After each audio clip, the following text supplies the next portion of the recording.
Joining me now is Anni Cyrus. Tonight's theme really is Islam in America and around the world. We saw many killed today in India. And of course, Usama Dakdok talked to us about many being murdered in Uganda. Then we played video of the Islamic school in Texas with Epic and the mayor of Plano sitting there with him along with a county official. And it seems as though many of the state officials in Texas, they don't know what to do. They have no clue what to do with the takedown of Texas because the Islamists know very well how to use our laws, our Constitution, to come in apparently and set up camp, indoctrinate their children, and then to demand changes to America, including they want changes in what's taught in the schools, what can be allowed, what can't be allowed. Joining me now to discuss this is Anni Cyrus, born and raised in Iran, came to America, and is a leading voice trying to warn, like Usama and Sharam, about what's happening in America. Anni, welcome back to the broadcast. Thanks for being with us. Thanks so much for having me back, Brannon. Anni, we've showed the video tonight of the people being killed in Kashmir, India. We heard they were going around checking their IDs, maybe even making, according to reports, some of the guys undress to see if they could prove whether they were Muslims or not. We talked with Usama about what's going down in Texas with the Epic Center and Yasser Qadi, who, you know, we were exposing years and years and years ago. We see he's brought the mayor of Plano, Texas in. He's brought in a county official. They want to now have control over, or at least dictate what's taught in the schools. They apparently have set up their own school where we saw some videos of them talking about the Palestinian map. Couldn't see it very clearly, but from what I saw, it looks like Palestine to them was all of Israel. They're all wearing, a lot of them wearing their hijabs. You got the boys and the girls and everybody separated, and they're teaching that there. Again, this is freedom of religion, Brannon, freedom of speech. It seems as though they're using our Constitution to take down our country. I've talked to officials in Texas, and they're telling me, Brannon, we really don't know what to do. They've got us over a barrel because of the freedom of religion and freedom of speech in America. It does seem, though, they're going to take down Texas. They've been doing this like 13 years, and now it's just finally gotten on the radar. Yasser Qadi, we played a video on radio at 1 o'clock today for TV as well. He's saying we're going to do Epic 1.0 and 2.0, and we're talking about 1,000 houses. We're talking about being the model for North America. We got this going on in Irving, Plano, Dallas, Houston. Fort Worth. I think they're taking down Texas, and I don't see any resistance. And the politicians or the elected officials I talk to that do care are saying, we don't know what to do. Because they're using our freedom of speech and freedom of religion to do this, and our hands are tied. Give me your thoughts tonight. Sure. Well, as far as the school situation, Brannon, remember when on your show we talked about how Michigan is now official, this was probably 3 years ago, they're just feeding halal meat to all the students regardless of being Muslim or not, and parents aren't pushing back? This is the result. When one by one you let the schools force Islamic beliefs or their food or their system or teaching about Muhammad in the books of the schools, when we're removing Jesus from the schools, nobody pushed back. Parents didn't pull their kids out of school and say, my kid is not a Muslim. I don't want him to learn the lies you're teaching them about Muhammad. I don't want them to eat halal where you're going to take my money and give portion of it as tax to Islamic societies. Of course, it's going to get to where now they're going to tell us what to teach them. It's a step by step by step. As Dr. Bill Warner has always said, one thing Islam teaches its soldiers is patience. They take the time and they do it slowly. That's what's happening. Some of us have been talking about it for many years. Some people are just starting to catch up with it. And yes, technically they're using our First Amendment against us to conquer the country. But then again, within that very Constitution, it is not allowed to practice foreign laws in the United States of America.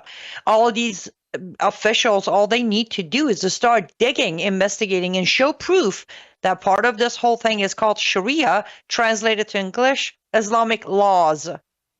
It's already banned. just to stand up, enforce our own law, and stop them from furthering their agenda. But the question is, are they willing to provoke Muslims? Are they willing to collect bounties on their head? Are they willing to be called Islamophobes? That's the question. There is a solution, but how many people are willing to actually go forward with it? So do you agree with me that based on the current trends I'm seeing, the days of Texas are numbered? You know, they like to say down there, don't tread on Texas. I think the Islamists are treading all over Texas and laughing big time. Unless something changes, I think Texas is toast. And there is a Texas toast, by the way, but that's not what I'm talking about.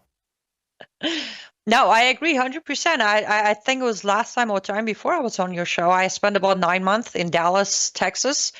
This was between February of 2023 and December of 2023. And as I was walking on the streets, I could see it. Every corner, they had an Islamic store, they had Islamic school, they had Islamic law center where Muslims could go and get their Sharia obeying paperwork, marriage, divorce, custody, whatever they needed. I saw it with my own eyes. It was hard to miss it.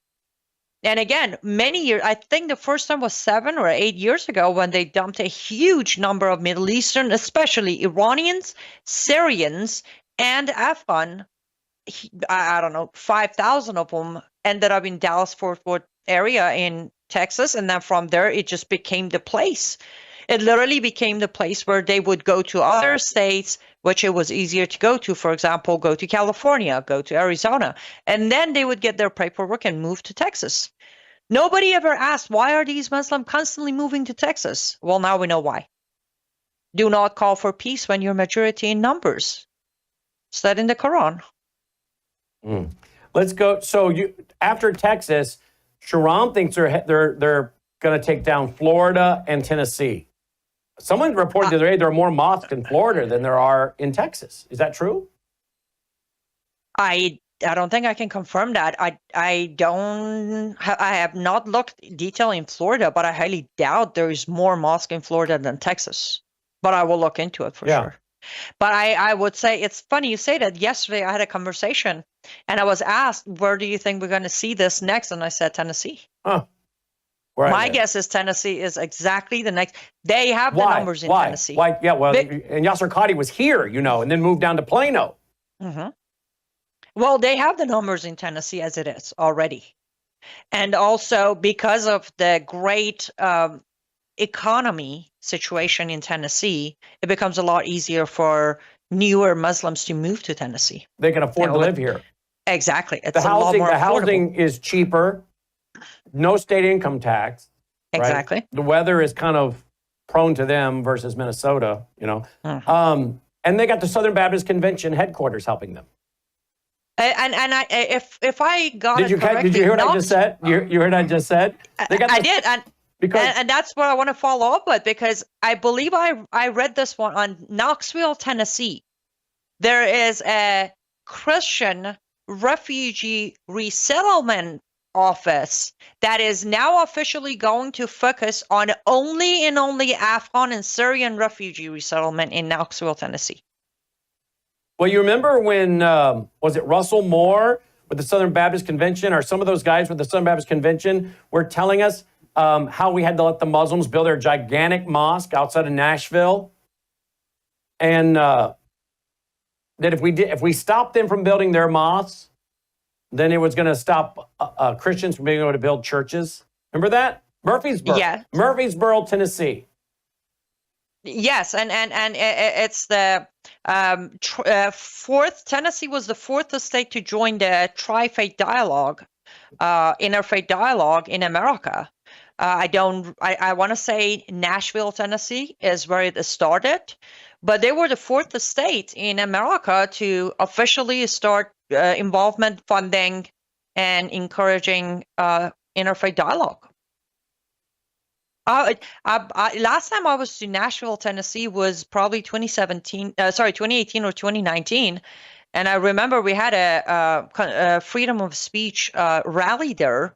And there were more Muslims who showed up to oppose me than allies who would show up. Well, look at this. This is the Christian Post. Russell Moore takes on critics at Southern Baptist Convention for supporting religious freedom for Muslims to build mosques. This was back in 2016. There he is. What a feminized little wimp, in my opinion.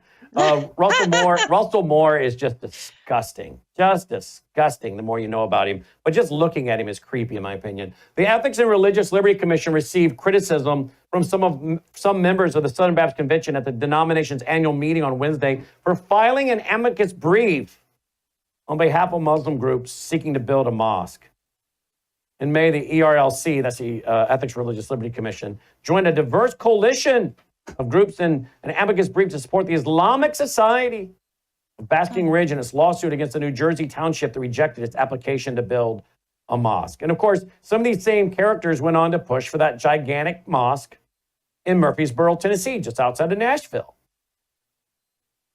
And it was built, right? Yes, it was built. It's yes, huge. It was built. Huge. Yes. You know, when it's all said and done, it's going to be the, quote, Christians that brought down America. The apostate Christians. The apostate, your eyes just got big when I said that. Why? This morning, I was on a program, and I was asked, why is it that Muslims are, making such progress in America? And what's the main reason? Or what is the biggest issue that we can't handle it? And I actually said Christians. Yeah. And you and I didn't rehearse this broadcast, did we? No, we did not. It was actually a kind of a last minute of, can you come on? But yes, I'm with you on that. I am genuinely frustrated with my fellow Christians who are like, you're supposed to love even your enemy. You need to stop provoking these people. There are so many good Muslims in America, I know. I'm like, really? Where are they? Please show them to me. Well, they're certainly not one of them? Yeah, where are they standing up? Where are they on social media today decrying what happened in India, right? Exactly. And here's the thing. Quickly touching on what happened in India, Brannon, if I might.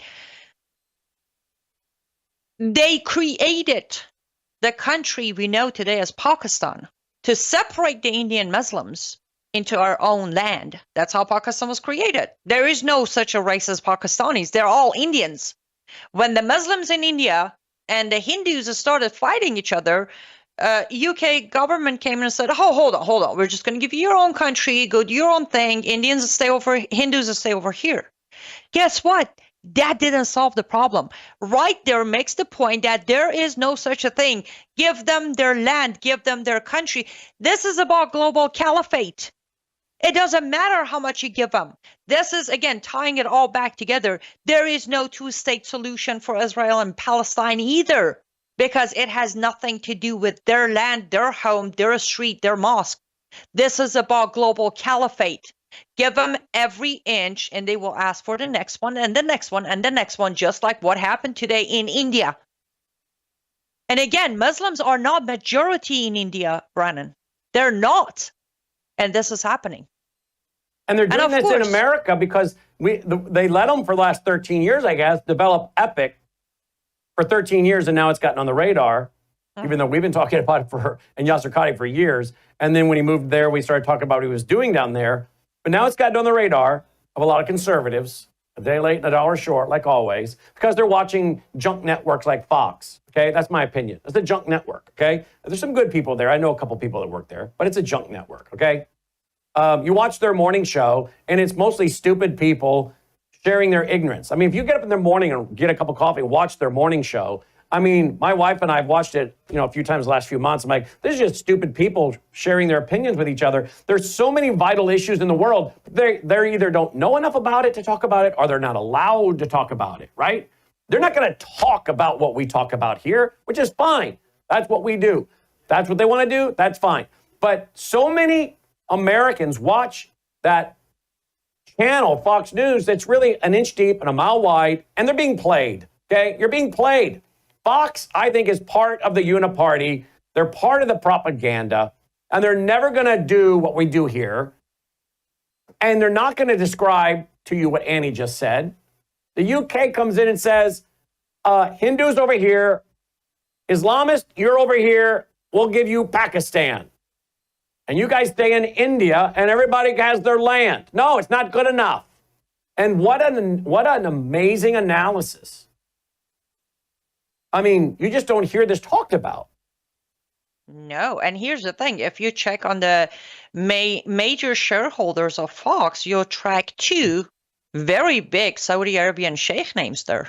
And how about who's funding Tucker Carlson?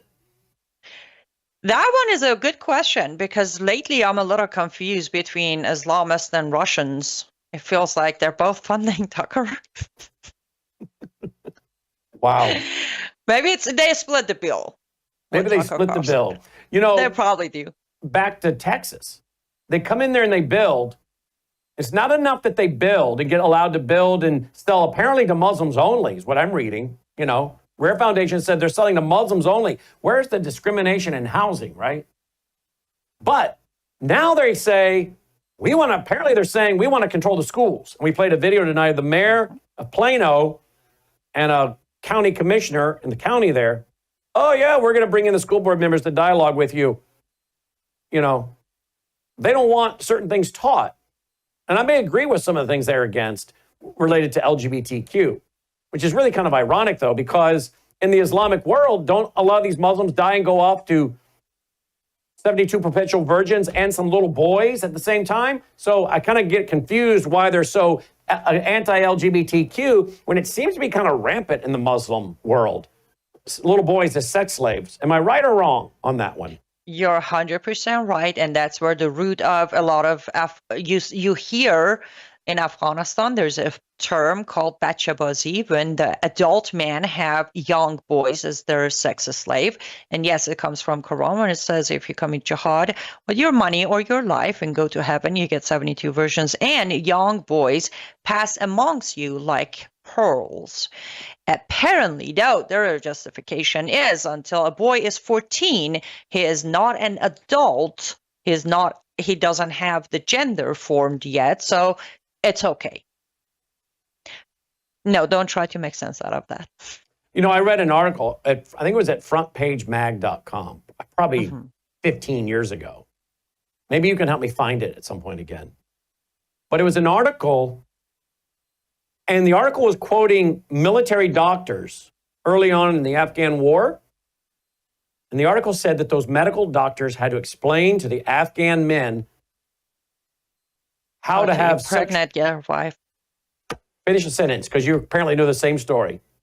That article was written by Daniel Greenfield. It is still available under his archive at Front Page Mag. Also, his blog, The Point, which you can find on Front Page Mag. But yes, he did cover that Afghan men don't know how to have babies, apparently.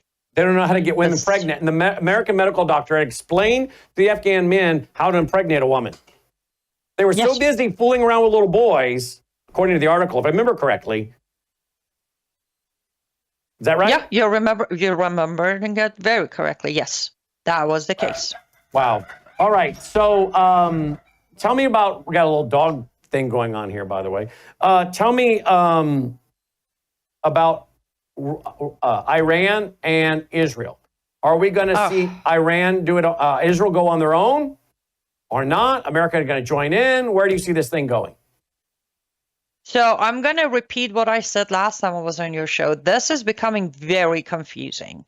The signals we're sending from America are all over the map. On one hand, we're negotiating. On the other hand, we're on the same page with Israel. On the other hand, we send Netanyahu home with a copy of Art of the Deal, tell him to relax. On the other hand, we're sending weapons to Israel to help them.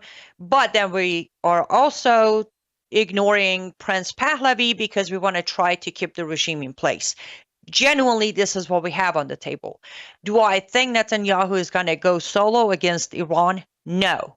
He knows for fact, as Dr. Lindstedt said on your radio yesterday, it will be extremely dangerous if Israel will go up against Iran alone, not because Iran could wipe them, no, because the retaliation from the remaining Islamic countries and some of the Western countries against Israel might not be something they want to face. Do I think America is going to back Israel to go up against Iran? Absolutely not. I still think President Trump is trying to make a deal. And for your audience who think Trump is perfect, please cover your ears. He wants to prove that he is the master of making deals. He doesn't care that he is dancing with the devil and he's about to make a huge mistake. He's going to keep pushing for this deal to go through. And okay, so we don't want to go to war. I don't want to go to war. I'm afraid we strike Iran, they're going to let terror cells loose in America or be involved in cyber attacking our grid and kill a bunch of Americans. So I don't want to go to war if we don't have to. But you're saying he's going to make a mistake. What's the mistake? Negotiating peace without war, or giving them enough time to develop more nuclear weapons, which I already think they have, by the way. Well, what is the mistake? What is the mistake in waiting? We've been drawing this thing out forever. We all remember Benjamin Netanyahu at the UN 15 years ago, 12 years ago, with his red line. I mean, it's been forever ago. Well, there's a red line. I mean, they've been saying this forever. So it's like the Pandora's box has already been opened, right? I mean, how many bombs do they need to be a problem? I think they've already got quite a few.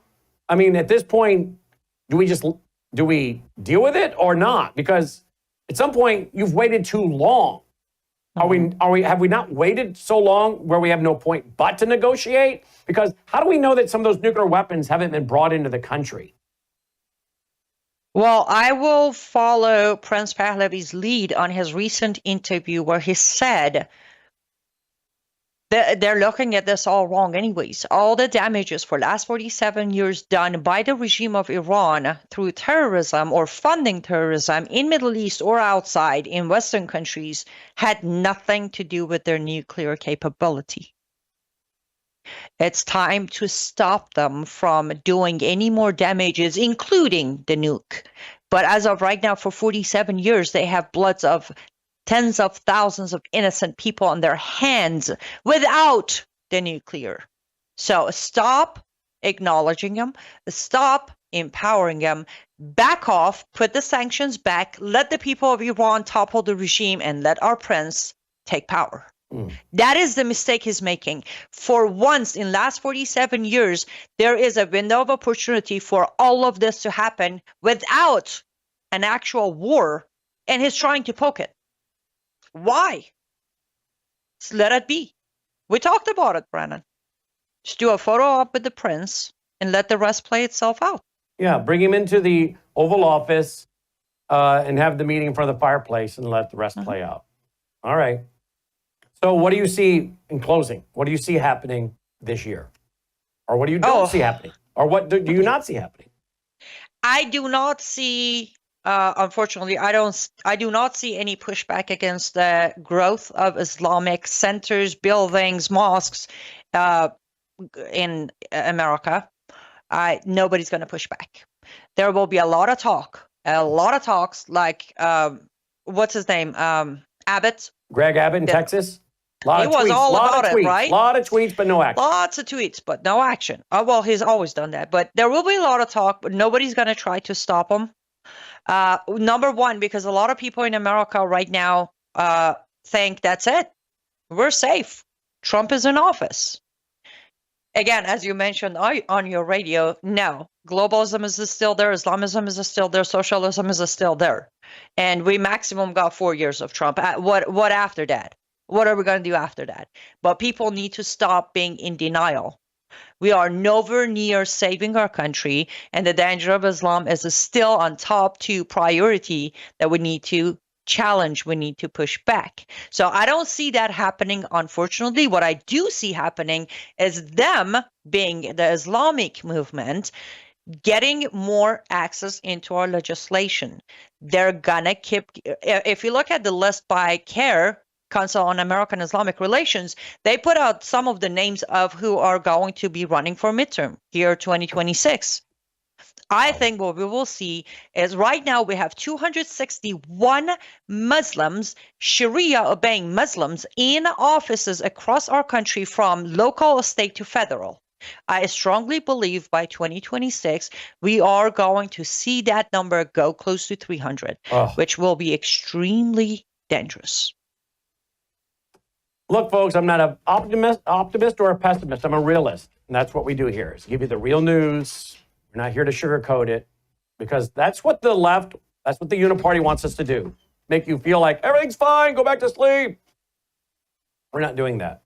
LiveUpToFreedom.com, LiveUpToFreedom.com. Annie Cyrus. Thank you as always, Annie. My pleasure. Thank you, Brannon.